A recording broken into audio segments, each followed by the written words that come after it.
Привет, меня зовут Марина, вы на канале Russian Language Club, канале о русском языке и все, что с ним связано.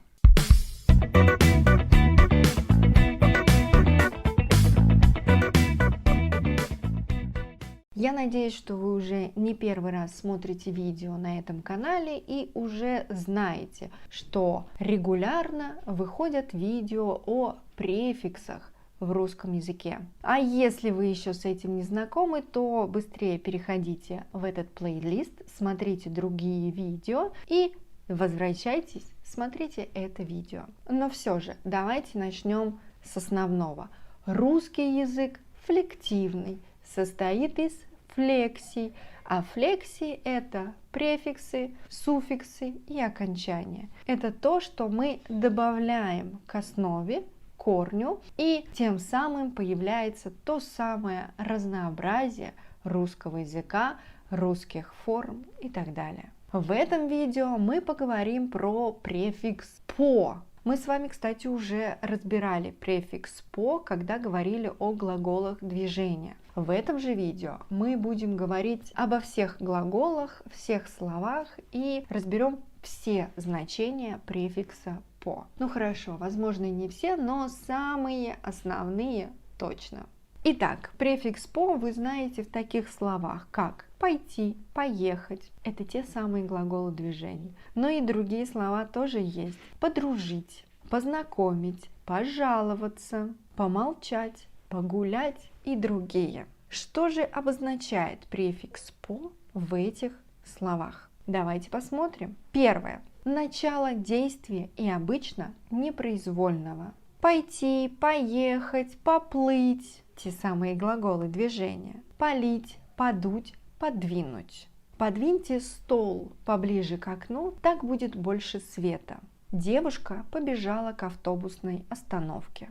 Следующее. Однократность действия. Достижение предела. Посмотреть, понюхать, потрогать, пожаловаться, понравиться и другие. Директор наконец-то похвалил меня за работу. Больной пожаловался врачу на головную боль.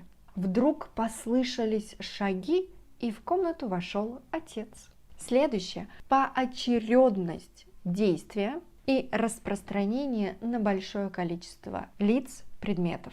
Поломать, побить, покусать, попадать, поесть, поморозить и другие. Зима была холодная, и деревья померзли. Маленький ребенок поломал и порвал все игрушки. Следующее. Непродолжительность действия. Потанцевать, поиграть, погулять. Мы решили погулять по лесу, походить по тропинкам. Муж немного помолчал и ответил на вопросы жены. Незначительная интенсивность действия. Подстать, попортить. Один из туристов во время экскурсии подстал, так как засмотрелся на красивое здание. Следующее. Длительное, непрерывное действие.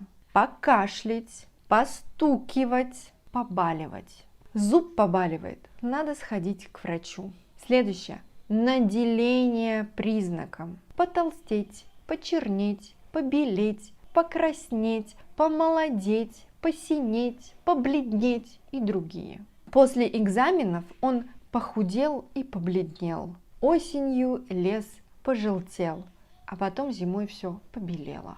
Следующее. Покрытие поверхности. Побелить, посыпать, помазать, покрасить. Рану необходимо помазать йодом. Солнце позолотило желтые листья на деревьях. Дальше при добавлении префикса «по» к основе прилагательного и образуется наречие, которое указывает на подобие, соответствие какой-то характеристике. Например, мужской по-мужски, женский по-женски, человеческий по-человечески. Также при добавлении к сравнительной степени префикса «по» появляется дополнительное значение «немного». Больше – побольше, меньше – поменьше.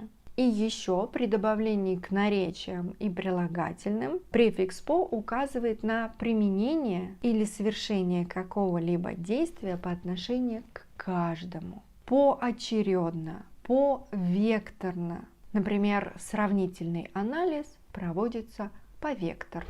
Вот и все. Это были основные значения префикса по в русском языке. Познакомиться с другими префиксами русского языка вы можете вот в этом плейлисте. А сегодня все. Подписывайтесь на канал Russian Language Club. Давайте дружить, общаться в социальных сетях и пока-пока. До скорой встречи!